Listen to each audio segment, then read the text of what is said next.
പരിഹാസങ്ങളും ദുരിതങ്ങളും താങ്ങുവാൻ ത്രാണിയില്ലാതെ, പരിഹാസങ്ങളും ദുരിതങ്ങളും താങ്ങുവാൻ ത്രാണിയില്ലാതെ പകച്ചു നിൽക്കും മനുഷ്യ, നീ ഒരു വേള പറയൂ യാകും ദൈവം. പകച്ചു നിൽക്കും മനുഷ്യ, നീ ഒരു വേള പറയൂ യാകും ദൈവം. ദൈവവചന ചിന്തകൾ കേൾക്കുന്ന എല്ലാ മാന്യ ശ്രോതാക്കൾക്കും ക്രിസ്തീയ വന്ദനം. ഇയ്യോബിൻ്റെ പുസ്തകം 32-ാം അധ്യായം 18-ാമത് വാക്യം. ഞാൻ മൊഴികൾ കൊണ്ട് തിങ്ങിയിരിക്കുന്നു, എൻ്റെ ഉള്ളിലെ ആത്മാവ് എന്നെ നിർബന്ധിക്കുന്നു എന്ന വചനമാണ്. നമ്മുടെ ഉള്ളിലുള്ള ആത്മാവ് നമ്മെ നിർബന്ധിക്കുന്ന ചില നിർബന്ധങ്ങളെക്കുറിച്ച് നമുക്ക് മനസ്സിലാക്കുവാൻ കഴിയുന്നുണ്ട്. നമ്മുടെ മനസ്സ് ചിലത് ചെയ്യുവാനും ചിലത് ചെയ്യാതിരിക്കുവാനും നമ്മെ നിർബന്ധിക്കാറുള്ള അനവധി ഘട്ടങ്ങൾ നമ്മുടെയൊക്കെ ജീവിതത്തിനകത്ത് കടന്നു വന്നിട്ടുണ്ട്. അതും മനുഷ്യാത്മാവ് നമ്മോടിടപെടുന്ന ഒരിടപെടിയിലായിട്ടാണ് നമുക്ക് മനസ്സിലാക്കുവാൻ കഴിയുന്നത്.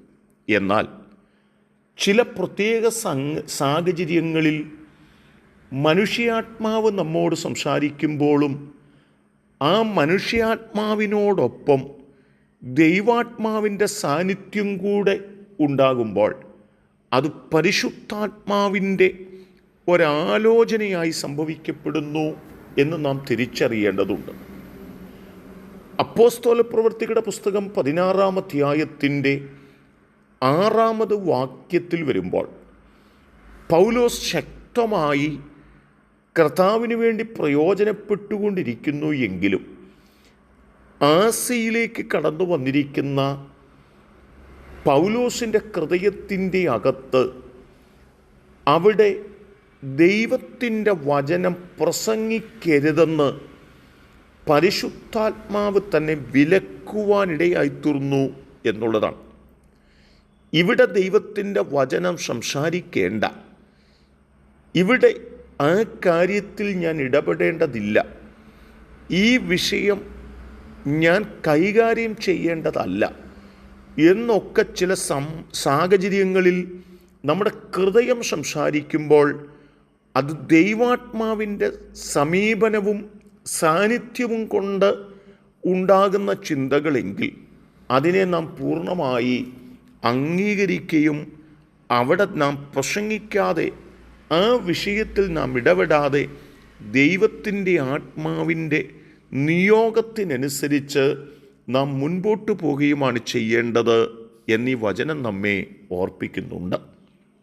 എന്നാൽ അപ്പോസ്തല പ്രവൃത്തികളുടെ പുസ്തകം 21-ാമത്തെ ആയത്തിലേക്ക് കടന്നു വരുമ്പോൾ യെരൂശലേമിലേക്ക് പോകുവാനായിട്ട് നിൽക്കുന്ന പൗലോസിനോട് തന്നെ ഏറ്റവും കൂടുതൽ സ്നേഹിക്കുന്ന ആളുകൾ പറയുന്നു, നീ യെരൂശലേമിലേക്ക് പോകരുത് എന്ന് ആത്മാവിനാൽ പറഞ്ഞു എന്ന് രേഖപ്പെടുത്തുന്നുണ്ട്.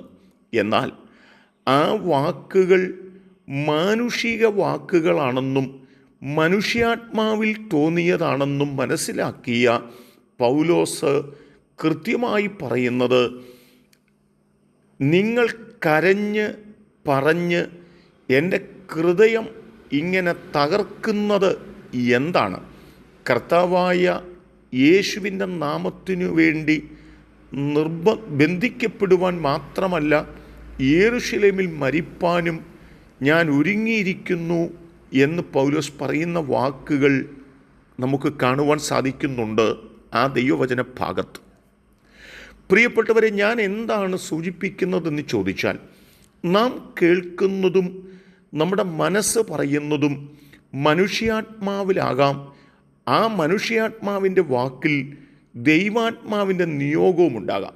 മനുഷ്യാത്മാവ് നമ്മോട് പറയുന്ന വാക്കുകൾക്കപ്പുറത്ത് ദൈവാത്മാവ് നമ്മോട് പറയുന്ന വാക്കുകൾക്ക് പ്രാധാന്യത കൊടുക്കുന്നു എങ്കിൽ നമ്മെ കാക്കുന്നവൻ്റെ കരം നമ്മോട് കൂടെ ഇരിക്കുമെന്ന് തിരിച്ചറിഞ്ഞ് ഏത് വിഷയത്തിലും ദൈവത്തോട് ആലോചന ചോദിച്ച് ദൈവാത്മാവിൻ്റെ നിയോഗം പ്രാപിച്ച് അതിനനുസരിച്ച് മുന്നോട്ട് പോകുവാൻ നമ്മെ സമർപ്പിക്കാം. അതിന് ദൈവം നിങ്ങളെ സഹായിക്കട്ടെ. പരിശുദ്ധ കർത്താവേ, ഞങ്ങൾ ഞങ്ങളുടെ ചിന്തയ്ക്കും ആഗ്രഹത്തിനും മാനുഷിക വാക്കുകൾക്കും പിന്നാലെയല്ല, ദൈവത്തിൻ്റെ നിയോഗങ്ങൾക്ക് പിന്നാലെ പോകുവാൻ ഞങ്ങളെ പ്രാപ്തരാക്കണമേ. ദൈവം അങ്ങനെ ചെയ്യുന്നത് കൊണ്ട് സ്തോത്രം. യേശു കർത്താവിൻ നാമത്തിൽ തന്നെ ആമേൻ.